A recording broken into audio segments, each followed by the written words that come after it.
Okay,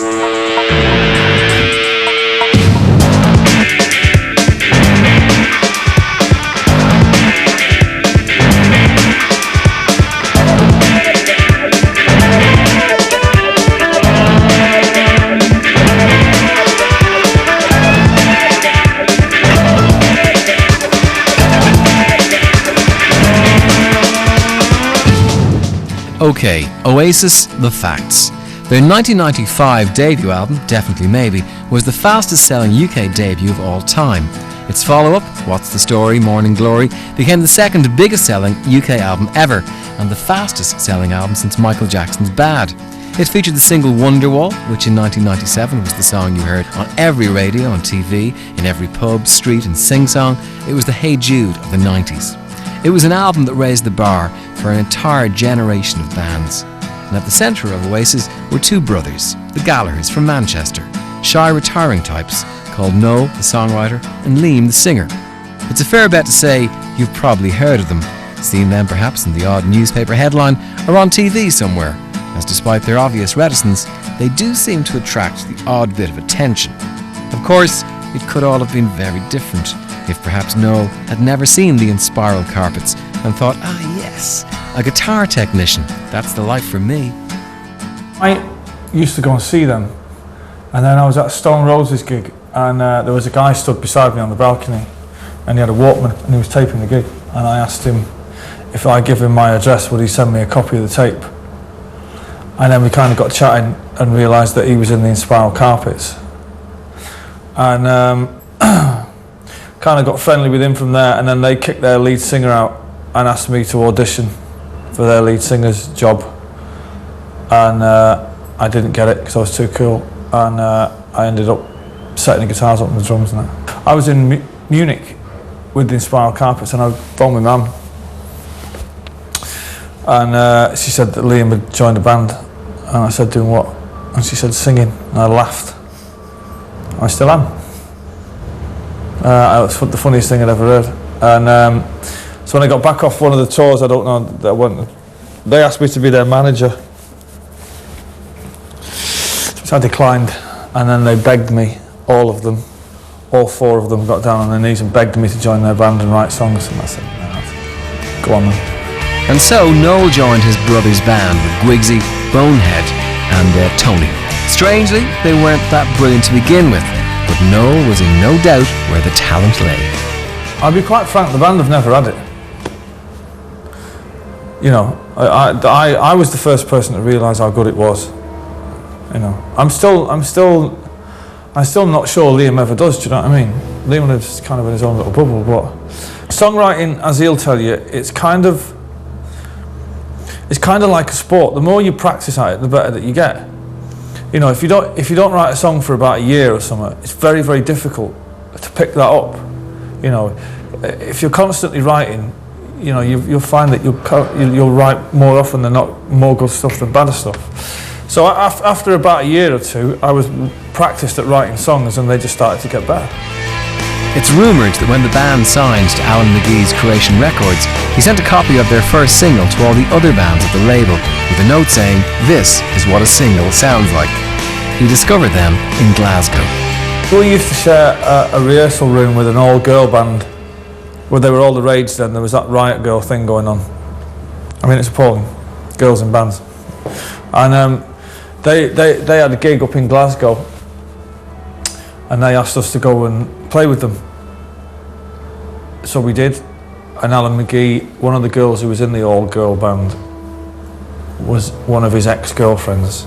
I think he went along to say hello, and there we were. And he walked in, and actually, the legend has it, he shouted "ka-ching" at the top of his voice when he heard "Live Forever." Maybe I don't really want to know how your garden grows, 'cause I just want to fly. Lately, did you ever feel the pain in the morning rain as it soaks you to the bone? Well, maybe I just want to fly, want to live but don't want to die. Maybe I just want to breathe, maybe I just don't believe, maybe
Oasis's debut album Definitely Maybe put them on the map, but it was the follow-up, What's the Story Morning Glory, that changed their lives and the course of the UK music scene, as Noel will explain.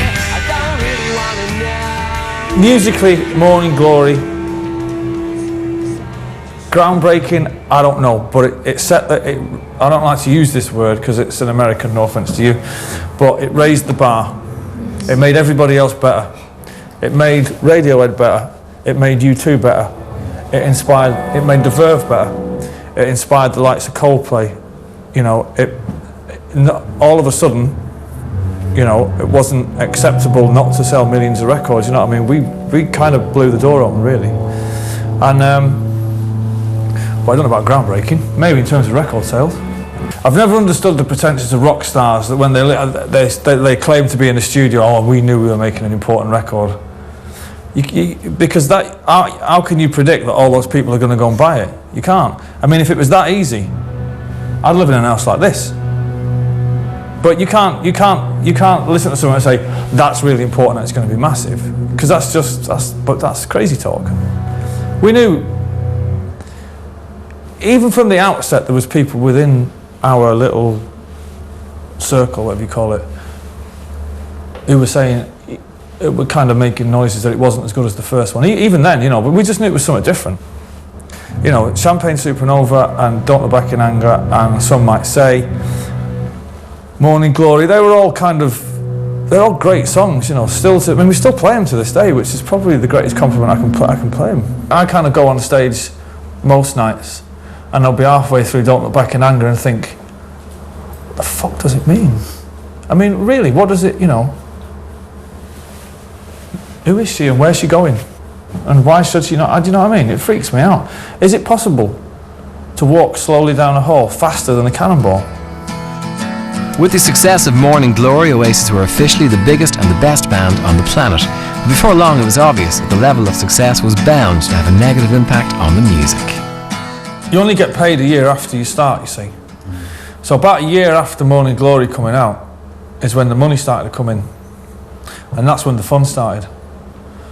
Because then you got to try and get rid of it before the taxman gets it off you. And they were kind of, that's when, in my opinion, that's when everybody gloriously, and I use that word in capital letters, gloriously lost the plot completely. You know, it just get me a limo now kind of thing. After Nebworth, we should have gone away and let the myth of the band build up for a few years. Because we tried to combine making another record and going out on tour with having the best times of our lives, and you can only do one or the other. But we tried to do it all at the same time. Well, inevitably, what suffers is the music, I think, because you tend to devote less time to it and more time to, you know, shall I buy that chandelier? Could I sleep in that chandelier? If I get a step ladder big enough, I could kip in there. That kind of thing. But that's great. You know, but the music suffered. Today is gonna be the day that they're gonna throw it back to you. By now you should have somehow realized what you gotta do. I don't believe that anybody feels the way I do about you now.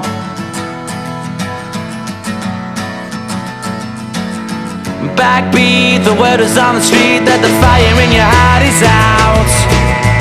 I'm sure you've heard it all before, but you never really had a doubt. I don't believe that anybody feels the way I do about you now. And all the roads we have to walk are winding, and all the lights that lead us there are blinding. There are many things that I would like to say to you, but I don't know how. Because maybe